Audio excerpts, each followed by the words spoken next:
Hola, buen día, ¿cómo están? Bienvenidos, mi nombre es Saúl López Santizo. El gusto de presentarles un estudio basado en el libro de Lucas, capítulo número 3. Vamos a ver la importancia que tiene de prepararle el camino al Señor. Vamos a ver quién fue el que dijo esto y qué significa.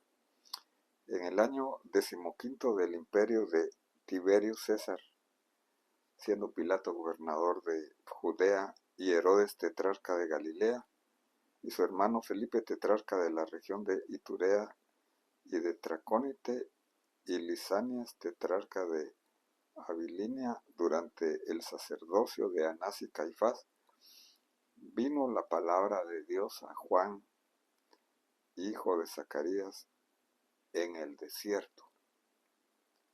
Entonces el autor Lucas, después de describir en una forma muy específica el contexto en el cual habla el último profeta del Antiguo Testamento, en un contexto en tiempo, espacio y aún en lo político, nos describe que es en un desierto donde se da esta palabra, y no es palabra propia de Juan, sino que es la palabra de Dios.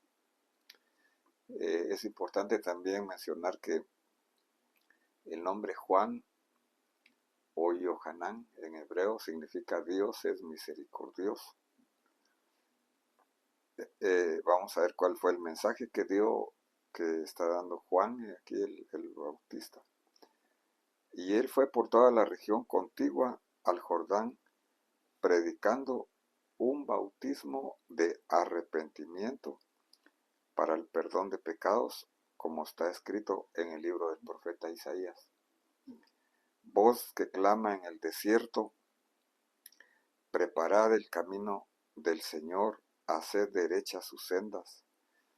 Todo valle sea rellenado, y todo monte y collado rebajado. Lo torcido se haga recto, y las sendas ásperas se volverán caminos llanos, y toda carne verá la salvación de Dios. Entonces Juan está refiriéndose a lo que dice el libro de Isaías, la profecía, donde tenemos el contexto, la costumbre antigua de la visita de un rey a su pueblo, y le tenían que preparar un camino para que pudiera entrar en una forma adecuada y en una forma honorable. Y aquí vamos a ver que la palabra arrepentimiento en el griego, metanoia, significa cambio de mente, cambio de volverse de dirección, en este caso de una dirección propia a la dirección de Dios. Se tiene que arreglar lo que no está bien del camino. También en la Biblia el camino se refiere a la forma que nosotros vivimos. Dice que si está muy alto, si hay mucha soberbia, orgullo, tiene que bajarse. Si está en un valle, como en un barranco, la baja autoestima tiene que subir. Si está torcido, si no está en una forma correcta, tiene que formarse en una forma correcta. Si está áspero el camino, tiene que allanarse. Cuando le preguntan entonces a Juan qué debemos hacer, él contesta, pero dice aquí, él sigue diciendo, Lucas 3:8, por tanto, dad frutos dignos de arrepentimiento. Aquí hay una acción entonces que es importante hacer, como dice Romanos 12, versículo 2, si cambiamos nuestra forma de pensar, que es el arrepentimiento, va a cambiar nuestra forma de actuar.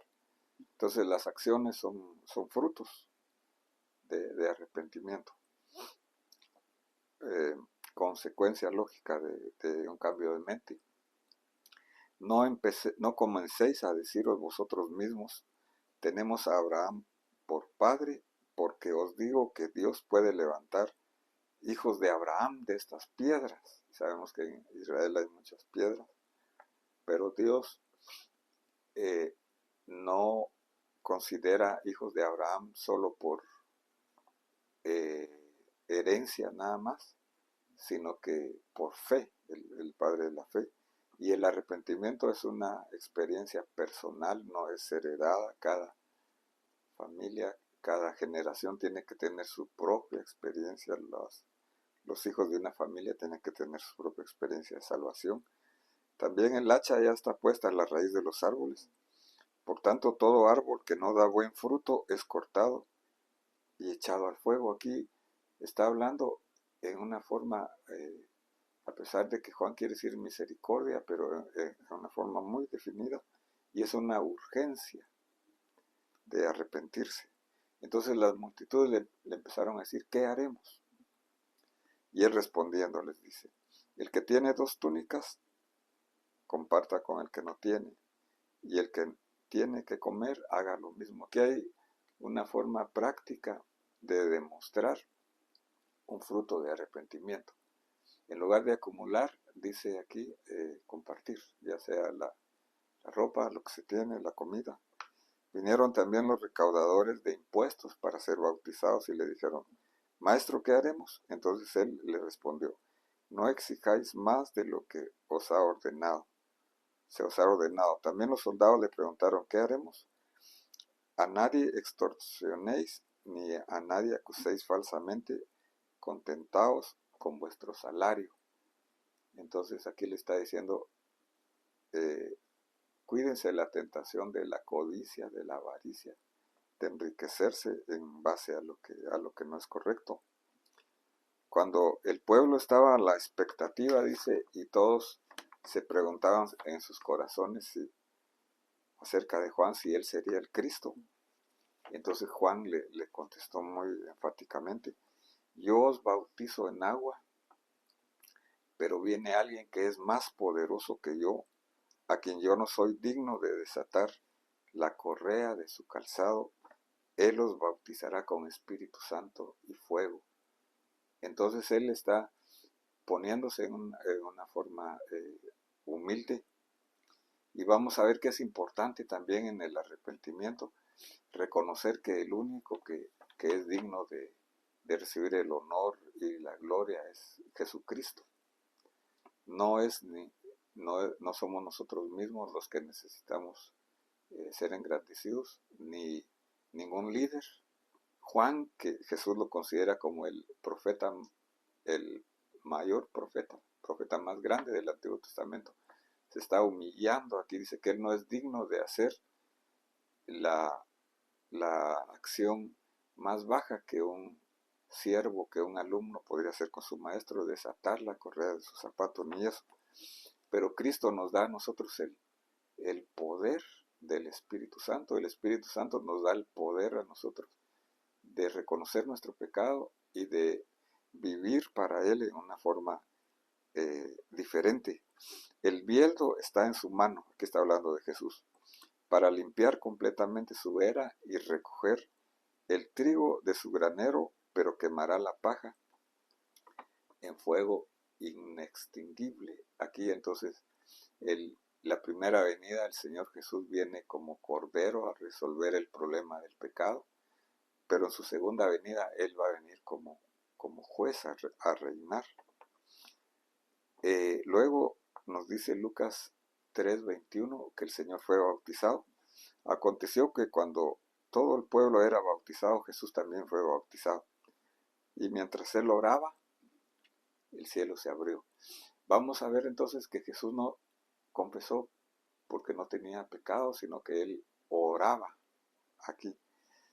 Y el Espíritu Santo descendió sobre él en forma corporal. Aquí vemos la manifestación de Dios Espíritu Santo, entonces ungiéndolo para el inicio del ministerio de Jesús. Y vino una voz del cielo que decía, tú eres mi Hijo amado, en ti me he complacido. Aquí vemos entonces la voz de Dios Padre declarando públicamente la identidad de Jesús como Hijo de Dios. Vemos entonces la Trinidad aquí hablando, manifestándose. Dios Espíritu Santo viniendo sobre él, el Hijo de Dios orando y el Padre declarando la, la identidad del Hijo. Entonces, para terminar, vamos a ver que es necesario que nosotros reconozcamos que somos pecadores y reconozcamos y recibamos al Salvador, a Jesús, y recibamos por la fe del Espíritu Santo, quien nos da el poder para vivir una vida diferente. El arrepentimiento es un cambio de mente, es una decisión personal que tiene frutos y nos prepara para una visitación. Nosotros necesitamos urgentemente un despertamiento como iglesia, un avivamiento, una reforma, que solamente lo vamos a experimentar con arrepentimiento y con la ayuda del poder del Espíritu Santo y su palabra. Nos dice, como nos dice Romanos 12, dice, os ruego, hermanos, dice el apóstol Pablo, por las misericordias de Dios, que os presentéis vuestro ser total como una ofrenda viva. Entonces, el motivo, el enfoque debe ser la misericordia, el amor, la fidelidad de Dios y su palabra, para entregarnos totalmente. Y dice, no os conforméis al sistema, a los principios de este mundo, sino renovaos de acuerdo a la transformación de vuestro entendimiento, para que podáis discernir, para que podáis entender la voluntad de Dios, buena, agradable y perfecta. Entonces el propósito de Dios se va a conocer cuando nosotros nos demos a Él y cuando permitamos que haya un cambio de nuestra mente, una renovación constante de nuestra mente, como dice también Pablo en 2 Corintios 5:17, el que está en Cristo, nueva criatura es, las cosas viejas pasaron y todas son hechas nuevas. Que Dios te bendiga y te guarde. Entonces, que este estudio, reflexión, sea de bendición para tu vida espiritual, la comunión con Dios. Te invito a escucharla otra vez, a compartirla, a darnos un like y a suscribirte si no lo has hecho, haciéndole un clic a la campanita para recibir notificaciones. Amén.